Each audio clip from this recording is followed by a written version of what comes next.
राजनीतिक काम करते हुए हम पूरे देश में जाते हैं, घूमते हैं, लोगों से मिलते हैं, दुख में सुख में।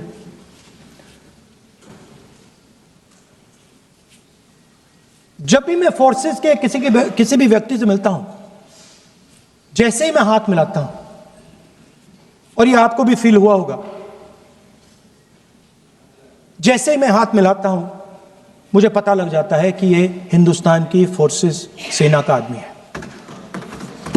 हाथ जैसे मिलाता है मुझे पता लग जाता है कि ये टाइगर है, इसको हिलाया नहीं जा सकता, ये देश के लिए मर जाएगा, सीधा खड़ा रहता है, इसको कहीं भी भेज दो, ये देश के लिए लड़ने के लिए, मरने के लिए तैयार रहता है।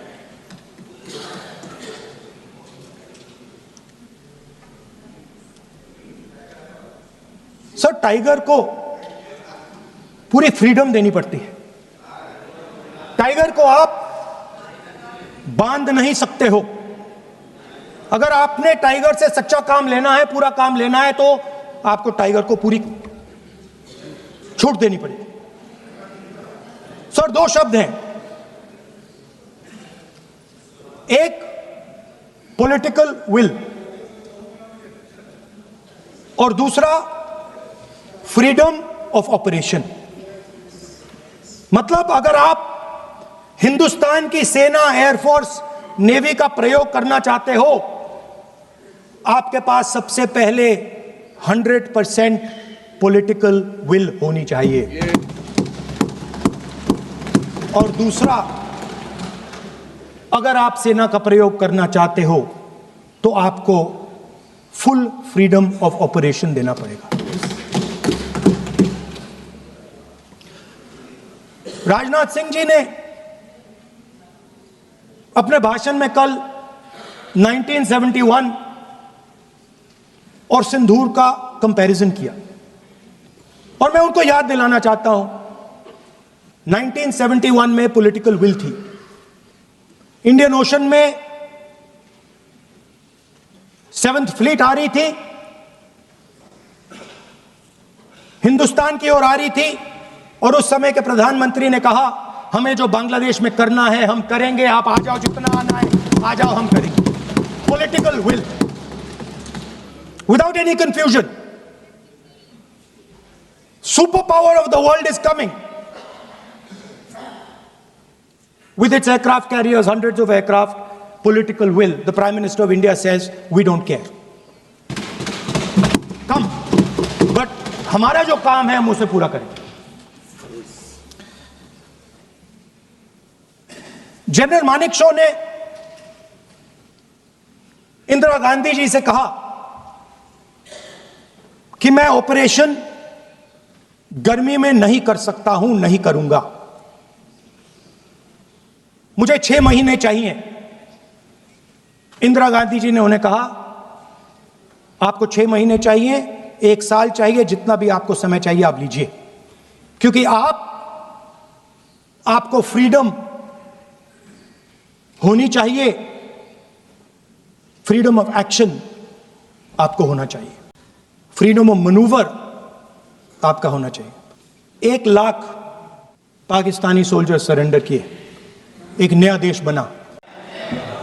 मैं आज पूरा दिन देख रहा था, जो 16 घंटे से जो चर्चा चल रही है, दुर्भाग्य से।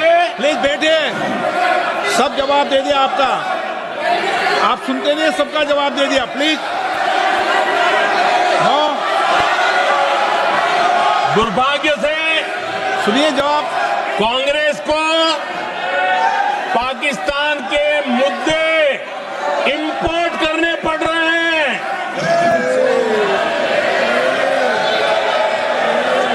आदरणीय अध्यक्ष जी,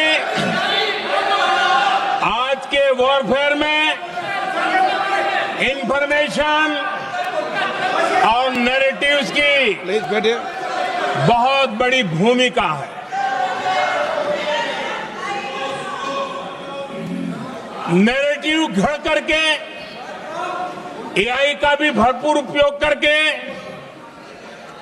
सेनाओं के मनोबल को कमजोर करने के खेल भी खेले जाते हैं।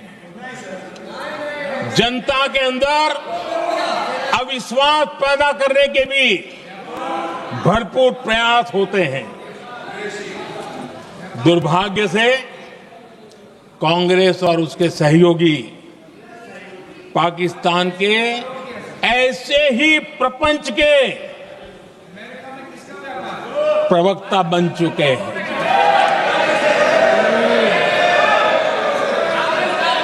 आदरणीय अध्यक्ष जी, देश की सेना ने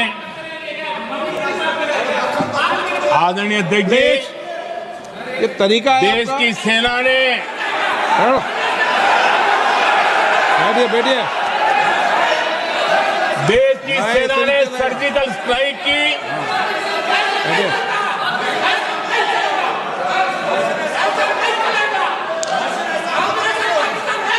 जब बैठो बैठिए बैठिए।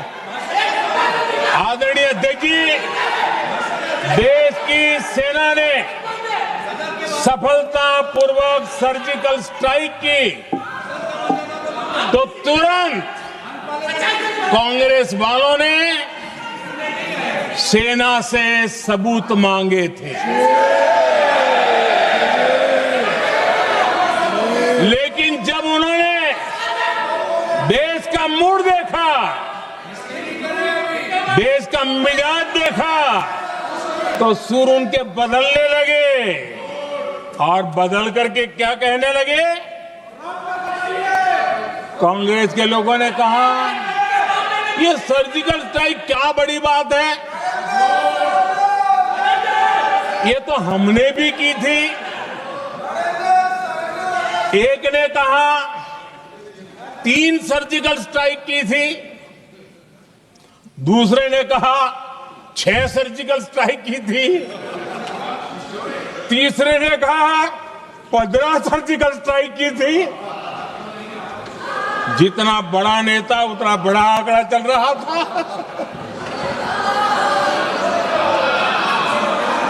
आदरणीय अध्यक्ष जी, इसके बाद बालाकोट में सेना ने एयर स्ट्राइक की। अब एयर स्ट्राइक तो ऐसी थी कि वो कुछ कह नहीं सकते थे, इसलिए ये तो नहीं कहा कि भाई हमने भी की थी। उसमें तो उन्होंने समझदारी दिखाई, लेकिन फोटो मांगने लगे। एयर स्ट्राइक हुई तो फोटो दिखाओ, क्या कहां गिरा, क्या तोड़ा, कितना तोड़ा, कितने मरे, बस यही पूछते रहे। पाकिस्तान भी यही पूछता था, ये भी यही पूछते थे। इतना ही नहीं, आदरणीय अध्यक्ष जी, जब पायलट अभिनंदन पकड़े गए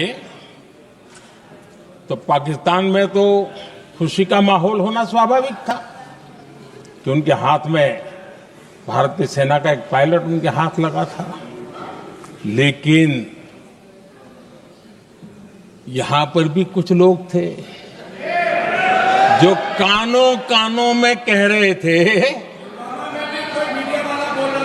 अब मोदी फंसा, अब अभिनंदन माए मोदी ला करके दिखा दे, अब देखते हैं मोदी क्या करता है।